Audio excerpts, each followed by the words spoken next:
Okay, shall we start, Phyllis?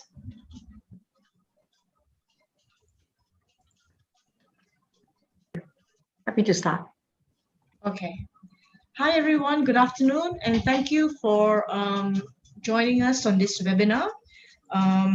Dr. Phyllis is a Senior Research Fellow at the Department of General Practice, Melbourne Medical School. She graduated as a pharmacist and went on to do her PhD. She has been awarded many grants and is currently the lead of the Diabetes and Oral Health Project in collaboration with the Melbourne Dental School and Department of Dentistry and Oral Health. So without further ado, can I invite Dr. Phyllis to start on a lecture, which is on the bidirectional relationship between oral health and chronic disease. Over to you, Phyllis. Hello, everyone. Thank you, Pauline, for organizing today's webinar. It is my privilege to be able to share with you today in this way. I was supposed to come last year to Malaysia, but due to the COVID-19 pandemic, that didn't happen. And here we are in 2021. Even with the COVID vaccines rolling out, it will be a while before we can all travel freely again. So here I am, here you are, all here meeting online. I hope I will be able to bring some ideas across today and stimulate even more discussions on the relationship between oral health and general health and on interprofessional collaboration. Before I start, let me introduce you to, I'm just going to get my highlighter, my laser pointer. Let me introduce you to Uni Melbourne. Let me start by, this is a skyline of the city here in Melbourne. Can you see my pointer, Pauline? Yes. Good. So University of Melbourne is almost 200 years old and is located just outside the Melbourne CBD. It is Australia's #1 university with around 50,000 students. So like I said, this is the Melbourne skyline, and I hope I draw it correctly. This is possibly the boundary of the university campus. So we have a lot of buildings that's outside our main campus, sort of scattered around the Carlton area. Those of you who have been to Melbourne, this 2 rows of very nice trees here, that's the Royal Parade. And at the end of the Royal Parade, that's going into the city here, that is the Walter and Eliza Hall Institute, the very famous research institute. That's Royal Melbourne there. And this very ugly looking building, that's where the Department of General Practice now sits. So I welcome any one of you who are thinking of coming to Melbourne to come and visit the University of Melbourne. So University of Melbourne is a research intensive university. We have Australia's largest biomed research faculty, the Faculty of Medicine, Dentistry and Health Sciences. We publish over 4,000 research papers each year. Our research areas and themes are broad and far-reaching. I won't read them all, they're all just on the slide here, but I do want to point out that we are equally well known for our research training with over 1,500 graduate research students, many of whom are international students, and we are highly supportive of joint PhD and Masters by research program with international partners.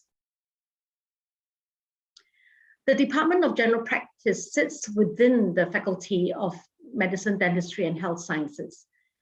We have 50 staff. We're not a very big department, all come with different backgrounds. So we have our staff come from general practice, naturally, but also from psychology, pharmacy, bioethics, statistics, and nursing.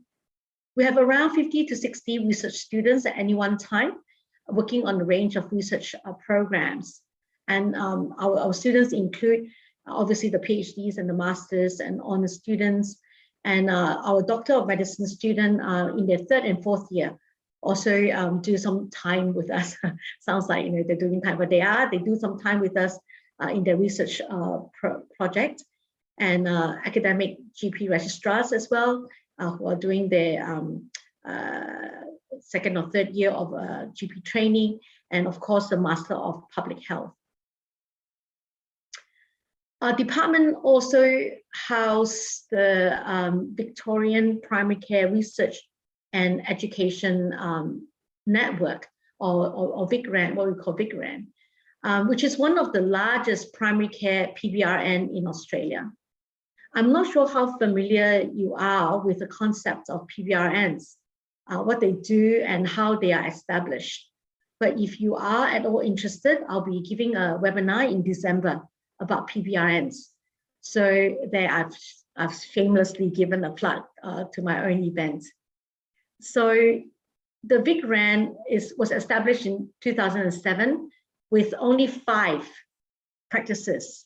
And today we have over 500 members in the VBRN network. It is recently being redeveloped into a more encompassing network that includes our education component also. Our department also has offers an international observation program and a China program where we conduct teaching and training for international and of course a China program with the Chinese clinicians and researchers, both overseas and here on campus. I've just included some photos here that were taken in Beijing, in Nanjing, and also in Hong Kong. And this is one when I had one of my own PhD students here in Melbourne talking to the Chinese doctors about GP research. So I myself sit within the Department of General Practice and have a number of roles. Currently, my research is around interprofessional care in diabetes and oral health, cultural sensitivity training, and Indigenous health. So now back to the presentation today. So this is an outline of what will happen for the next few minutes. I'll give a brief overview of periodontal disease and talk about whether there's a relationship between poor oral health and general health and whether that relationship is bilateral. And we will touch a bit around missed opportunities in patient care. I will focus on Australian primary care because that's what I'm most familiar with.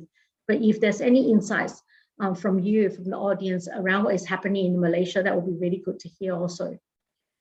And I will talk specifically about 3 projects that I am currently working on: the SAR project, the Diabo project, and the Nomad project, which are all interprofessional oral health projects. So I'm going to do this as a poll now, so wish me luck, people. It worked yesterday. I'm going to start with a quick questionnaire and for the primary care practitioners amongst us. So I can't really see who you are, and apparently they all have the same names. So I'm going to trust that there are some primary care practitioners among you. I'm going to start the poll. If it doesn't work midway, then we'll come back to the slide and just use the question. Is that all right with everyone? Okay, I can't hear and see, so I'll just assume that everything is okay. So let me try. So I'm going to launch the poll. So first question is, can you see the poll, Pauline? Yes, go ahead. Good, excellent. So if you can, take not a few minutes, but take a few seconds and answer this question, please. So on average, how many patients do you see in a week that would either present with or complain about oral health?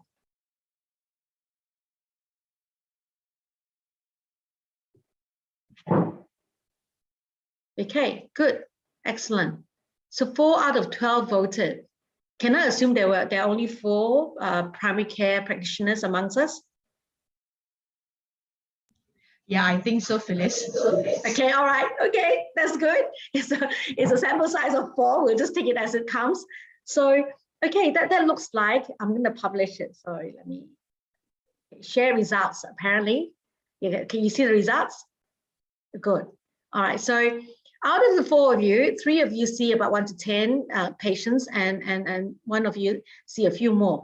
So this is actually quite similar to our results here in Australia, where we're not seeing no patients that have got oral health issues. In fact, we're seeing a reasonable number of patients with oral health issues. So I'm going to go to the next question. And let me see, continue and poll. There's so many buttons to click. All right, now the question number 2, launch poll. Now, this one is a few more questions. So this is asking about how aware are you that the following could trigger poor oral health, poor health. So there's drinking alcohol, there's smoking. So can I ask the 4 people? I mean, anyone else who wants to join in, you can too. I think we can just open it up to everyone. So do you think drinking alcohol can, yes, good, I'm glad. Oh, someone said no, okay.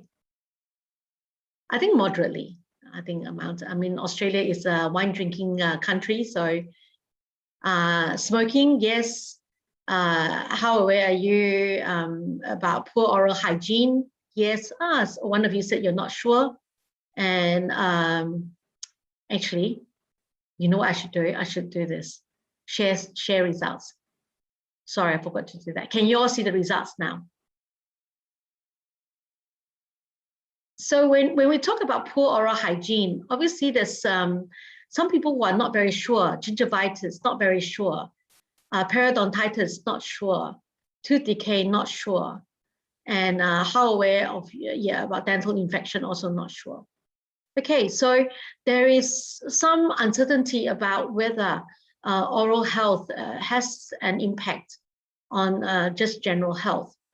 Okay, next question, and I'll be very quick. I think, let us go to 3rd question. Okay, can you see the 3rd question? How comfortable are you to broach the subject of oral health with your patient who has come to you about something else? Very comfortable, not comfortable.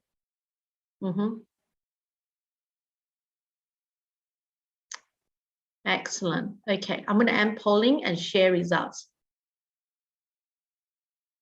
So you can see that it's not something that we all together do very comfortably. When 2 of you said it's very comfortable, but and one of you comfortable and another 2 not comfortable. I'm glad no one said not comfortable at all. So, but that tells us that it's not something that it comes naturally to us. Yeah. Okay. Question number 4. Let me try this and polling. Okay. Question number 4. Okay. Question number 4. How often do you refer patients with oral health issues to a dentist or to other people? Occasionally. Good. Always other.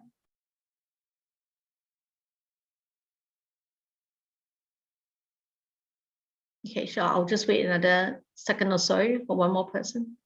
No, yes, rarely. Okay. So this is what you said. So always, that's really good. I mean, you have, obviously, I mean, this is a poll of 5 people, so we can only take it as it is. But you have occasionally and rarely too. So that tells you again that, it's not something that we do naturally, perhaps of many complex reasons, but that's something that we really would like to find out, or we should find out. Okay, so continue. We'll go to last question, yeah? Last question.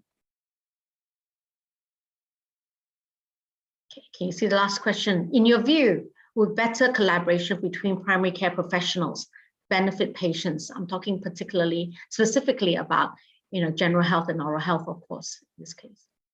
Strongly agree. Excellent. So I might, okay, good. I'll share results. So all of you said strongly agree. This is exactly the same as the results that we have in Melbourne. Well, almost exactly the same, except for the previous few, but this particular question is exactly the same. So I'll stop the poll. That gives you an idea where we sit, or at least give me an idea where everyone sits. So if I click this, do you all see the slideshow again? Pauline? Yes, Phyllis. Oh, excellent. Thank you. So I'm going to get rid of these 2 slides because I wasn't sure whether we would be able to do the poll, but we could. So I hope that was interesting for you because that gives me an idea where everyone is. And I can tell you now, it's very similar to the survey that we did in Australia. And the results are similar.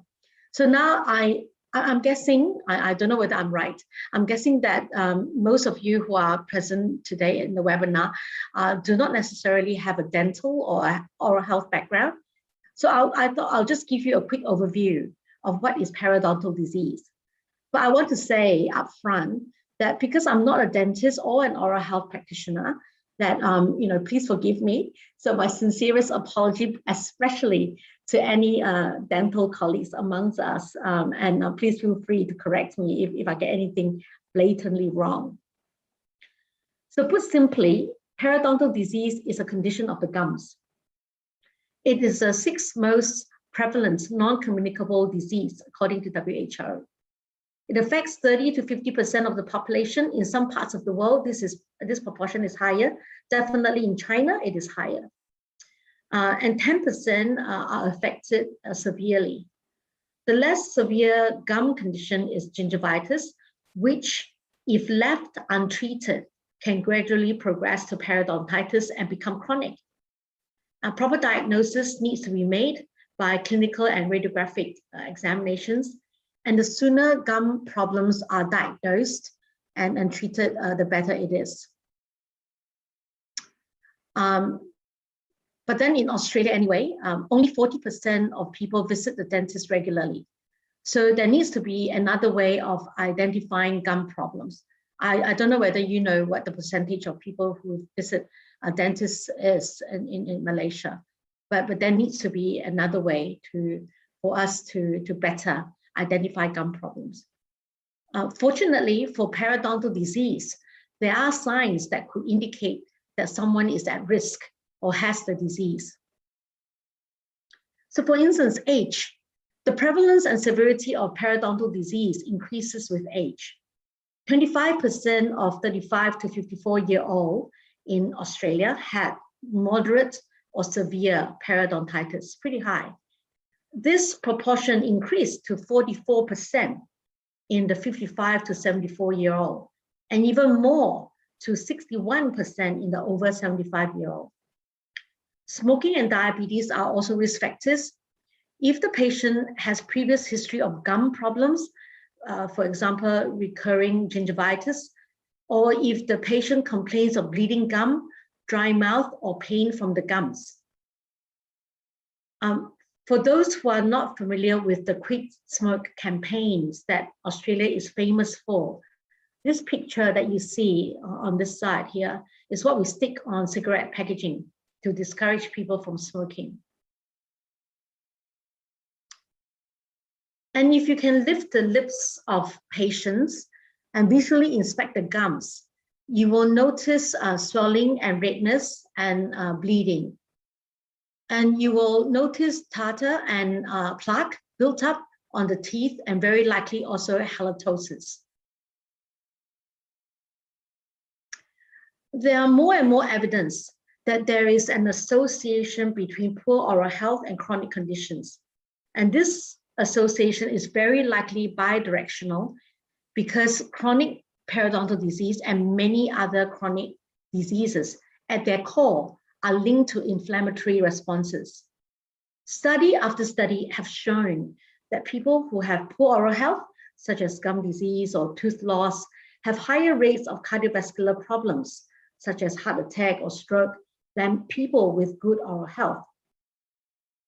Why would chronic conditions and poor oral health be connected? The bacteria that infects the gums and cause gingivitis and periodontitis also travel via blood vessels to elsewhere in the body, where they can cause organ damage, blood vessels inflammation, and tiny blood clots, which can lead to heart attacks and stroke. Supporting this idea is a finding of remnants of oral bacteria within atherosclerotic blood vessels far from the mouth. But then again, antibiotic treatment has not proven effective at reducing cardiovascular risk. So a hypothesis is that rather than the bacteria causing the problem, rather than the bacteria being the problem, it's the body's immune response, the inflammation, that sets off a cascade of vascular and metabolic damages throughout the body, including the heart, the pancreas, and other major organs. Another school of thought is that there may be no direct connection between gum disease and chronic condition like cardiovascular disease. The reason they may occur together is that there is a third factor, such as smoking, that's a risk factor for both conditions. Besides smoking, other other potential confounders, including poor access to healthcare and lack of exercise. Those are also quite things that we need to consider. So is there a relationship between poor oral health and cardiovascular disease? A 2018 study conducted in Korea is among the largest to look at this question. Researchers analyzed data from nearly 1 million people who experienced more than 65,000 cardiovascular events and found that after accounting for age, there was a moderate correlation between tooth loss, which is a measure of poor oral health, and coronary heart disease. However, when smoking status was considered, the connection between them in the men largely disappeared. This study suggests that poor oral health does not directly cause cardiovascular disease. But if that's true, then how do we explain many other studies that have found a connection even after accounting for smoking and other cardiovascular risk factors? Therefore, the verdict is still somewhat out on this one, and more research is needed. What about diabetes? Is there a relationship between poor oral health and diabetes? In this literature review published by Brazilian researchers in 2020, they looked at the evidence of a bidirectional relationship between periodontitis and type 2 diabetes. The literature clearly indicates that poorly controlled diabetes is a significant factor for the progression of periodontitis. The evidence seems to point to diabetes promoting a hyperinflammatory response to bacterial challenge by modifying the tissue response of periodontal tissues. The connection between poor oral health and overall health may not be limited to cardiovascular disease or diabetes, although those are the two most prominent ones. A review published in 2013 was conducted to look at the associations between periodontal disease and rheumatoid arthritis. And they found that a number of epidemiologic and clinical studies have described associations between the two conditions. Periodontal disease is common, often severe, and present at all stages of rheumatoid arthritis, including early disease. The inflammatory periodontal microenvironment plays a role in the development of rheumatoid arthritis, or increases systemic inflammation and immune responses in rheumatoid arthritis. And in particular, specific strains of oral bacteria, such as P. gingivalis, can cause a localized inflammatory response that will lead to a breakdown in immunological tolerance. There is also evidence of a connection between periodontal disease and cancer, not just oral cancers. This review published in 2017 looked at the link between periodontal disease and overall cancer risk. A total of 50 studies, all cohort and case control studies, were included in the meta-analysis. There is evidence of a positive association between periodontal disease and the risk of oral, lung, and pancreatic cancers. Nevertheless, more prospective studies are needed to better inform on the strength of these associations. So we know associations does not mean causation. So additional research needs to determine whether there is a causality between the two conditions. The bottom line is though, whether the link is direct, indirect, or coincidental, a healthy mouth is really important, and we need to recognize the significance of oral health and make it a priority within a person's general health. So in Australia, the Royal Australian College of General Practitioners, or RACGP, guidelines for preventive activities in general practice. We call this the Rate Book. If you don't know that, it's called the Rate Book. The Rate Book recognizes the importance of good oral health in general health. Specifically, it named the prevention of tooth decay and periodontal disease, and advocates for GP to opportunistically examine mouths and lips. Under the risk screening for tooth decay, periodontal disease, and oral cancer in the guidelines, it says that oral examinations and patient education should occur at least every 12 months, or more frequently as determined by dentists and oral health practitioners. However, GP's uptake of this is anecdotally low, mainly because dental and oral health training is notoriously minimal in medical training. And unless a patient's dental issues are really obvious, most GPs wouldn't know what to look for in terms of teeth and gum health, especially in the early stages. Under the prevention and management of chronic diseases such as diabetes and cardiovascular disease, oral health is again mentioned in the RACGP guidelines, and it is recommended that GPs conduct teeth and gum examination again. But the instructions are again inadequate, and GPs' feedback for us is that they lack the training to know what they are supposed to be looking for. In a separate RACGP handbook on the management of type 2 diabetes, the emphasis on management of complications is still on macrovascular complications and microvascular complications such as retinopathy, neuropathy, and nephropathy. The only recommendation that oral and periodontal reviews should be part of routine diabetes care is in this paragraph that you see here on your slide. There are no guidelines on how frequent should the reviews be conducted or when to refer patients to dentists. Hence, there are many missed opportunities in Australia for screening patients with diabetes for early management of periodontal disease in Australian primary care.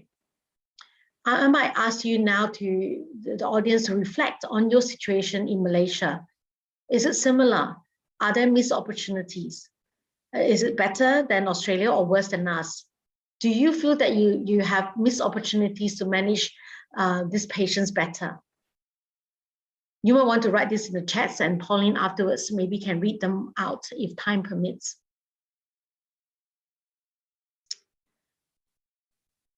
I want to now share with you some of the work that I am doing in the area of interprofessional oral health care.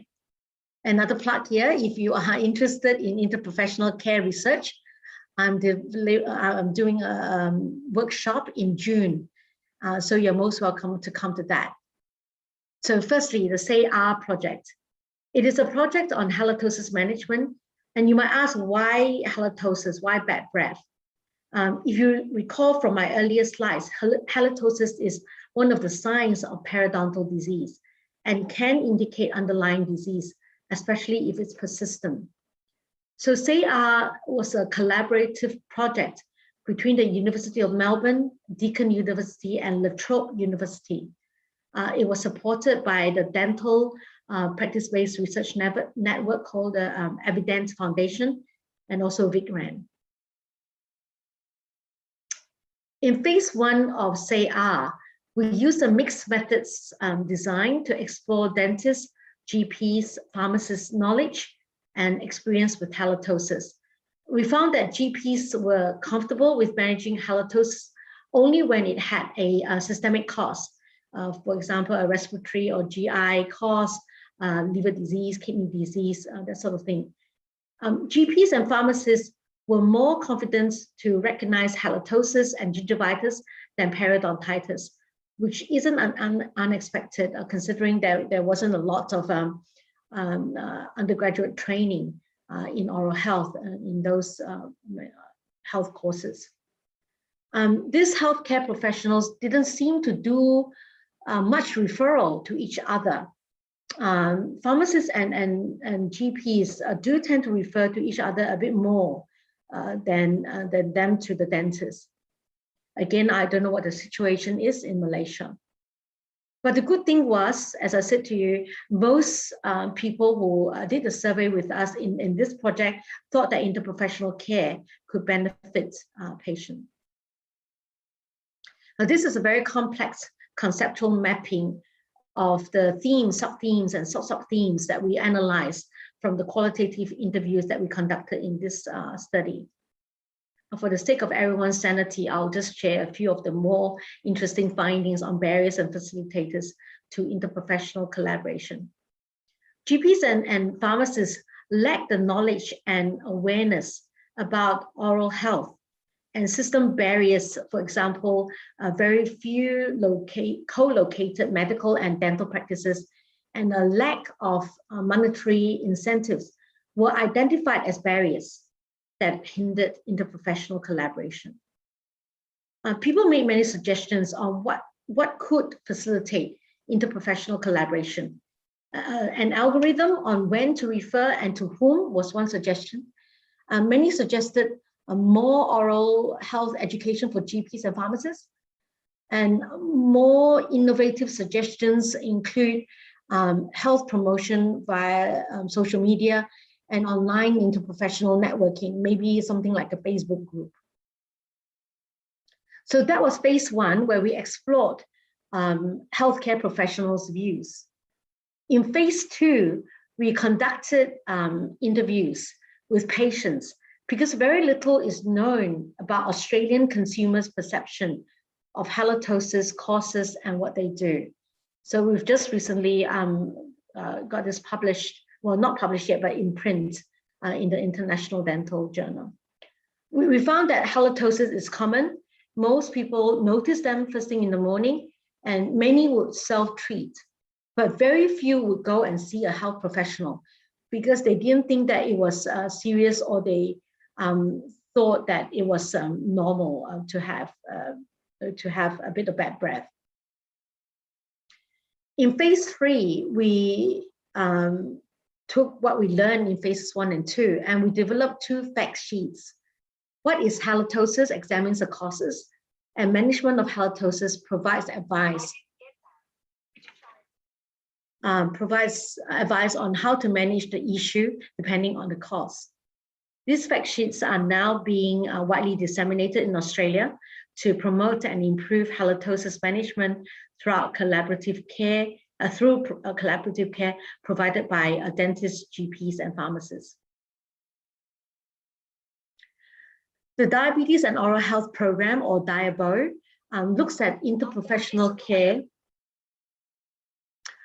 Sorry, my phone keeps talking to me. Looks at interprofessional care of diabetes and periodontitis. It is a collaborative project between Melbourne, Deakin University, La Trobe University, and also Western Sydney University.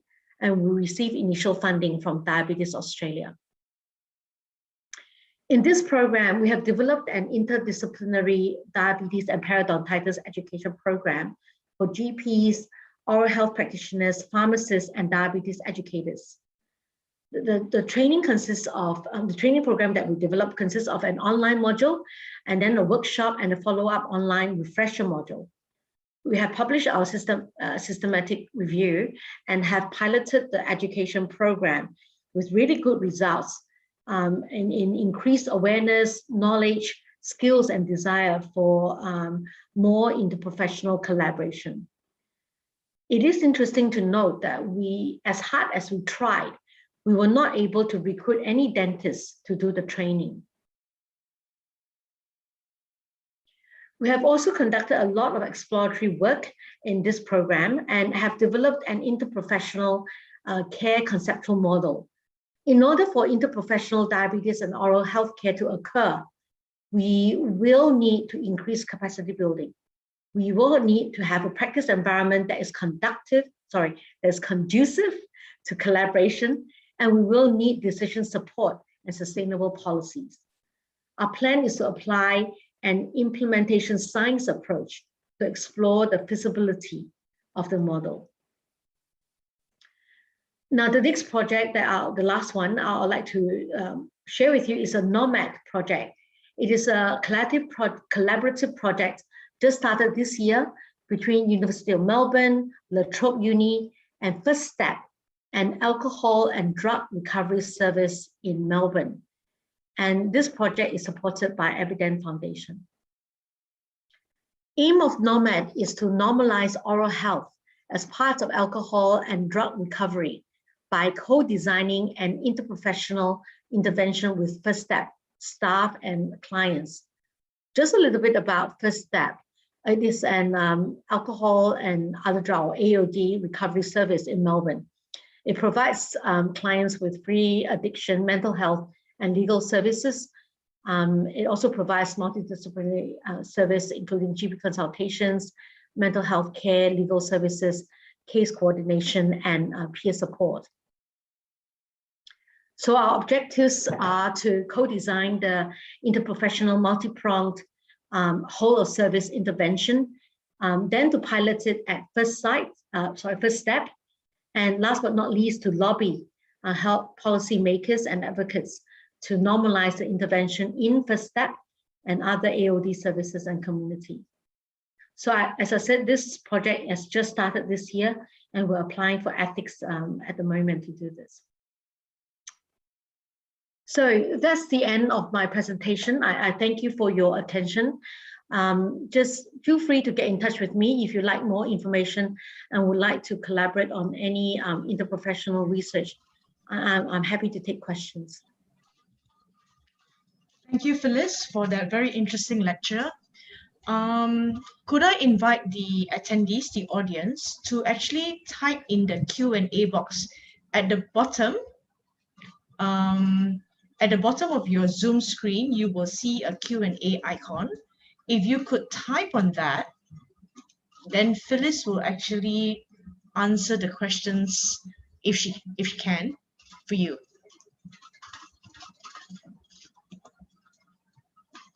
Do you want me to stop share? Yeah, you can stop sharing, yes.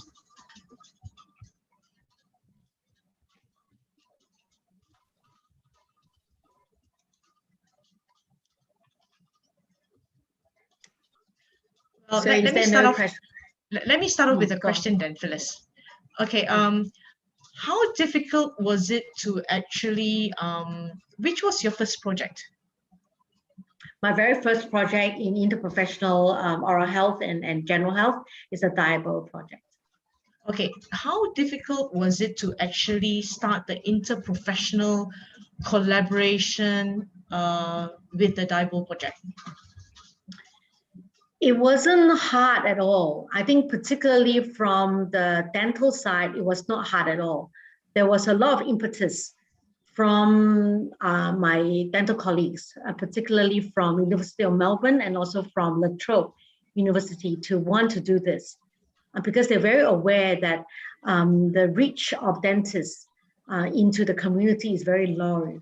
So you see that only 40% of people see the dentist.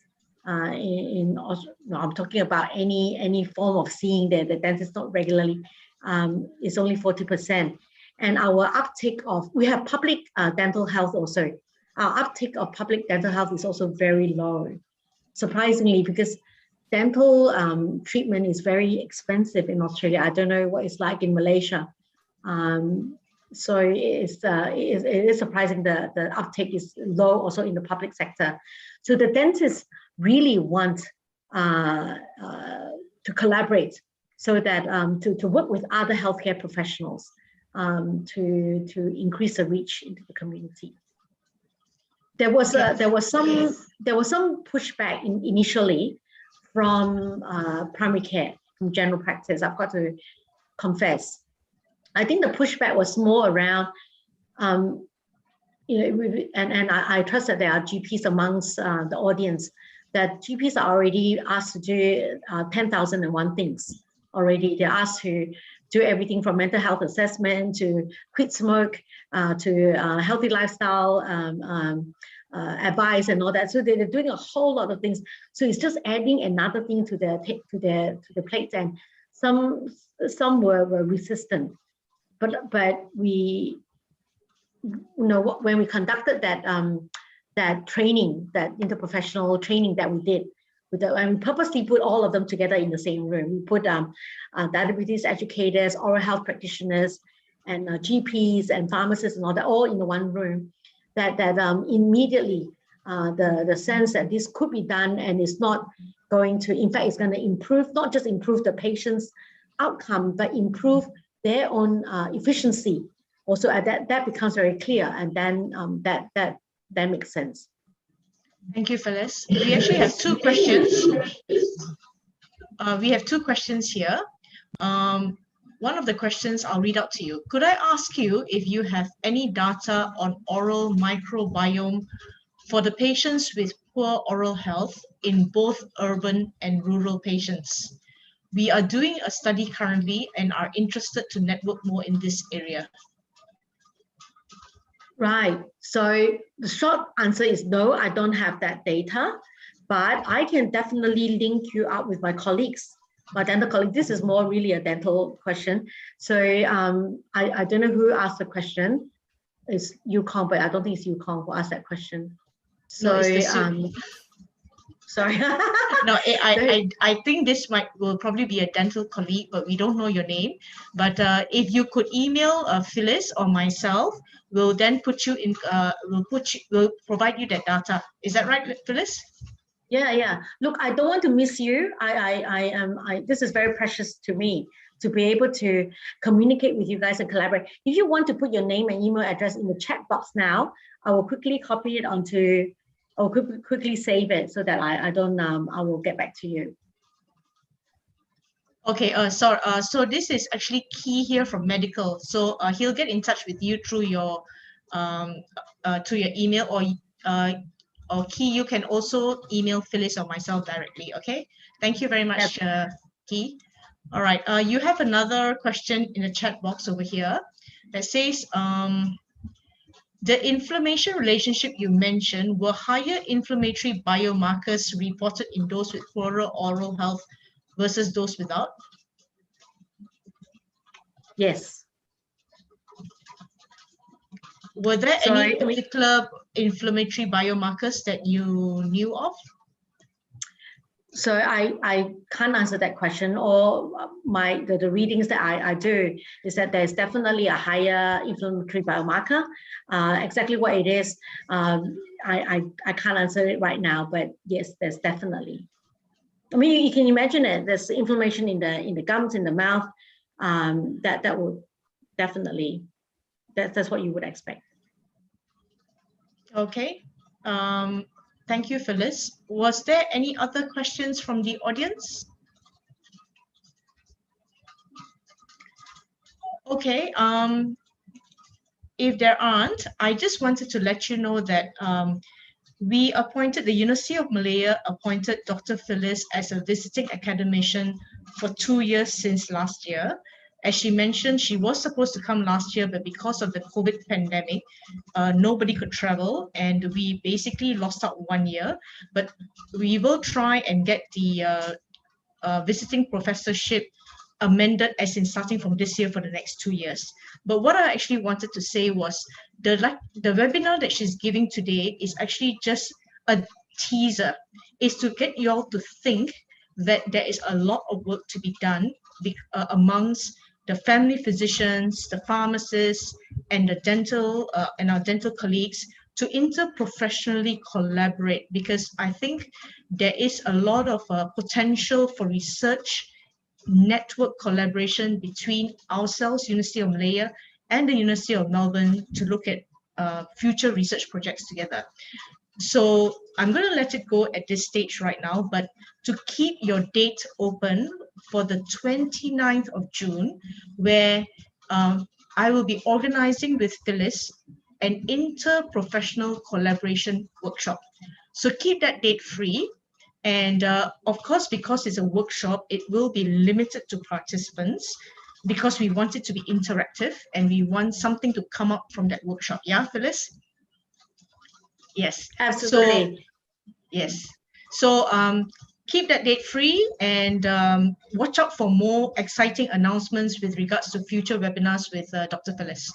And with that, I thank you very much, Dr. Phyllis, for your time today. And I also would like to thank the audience for coming in today to listen, to spending 1 hour of your time. And to Dr. Liu Kong for being the technical support and the visibility unit of University Malaya for making this happen. Thank you very much. And see you sometime soon. Okay, with this, I end the webinar. Thank you. Pauline, shall we stay back? Yes, we can stay back. I'm going to end the webinar now. Yes, please do. Right, and then maybe we can send out a link, separate link. I don't think there's a way to reactivate this. You want to stay back? Yeah, Phyllis, I'll send you a Phyllis, why don't you send a link to us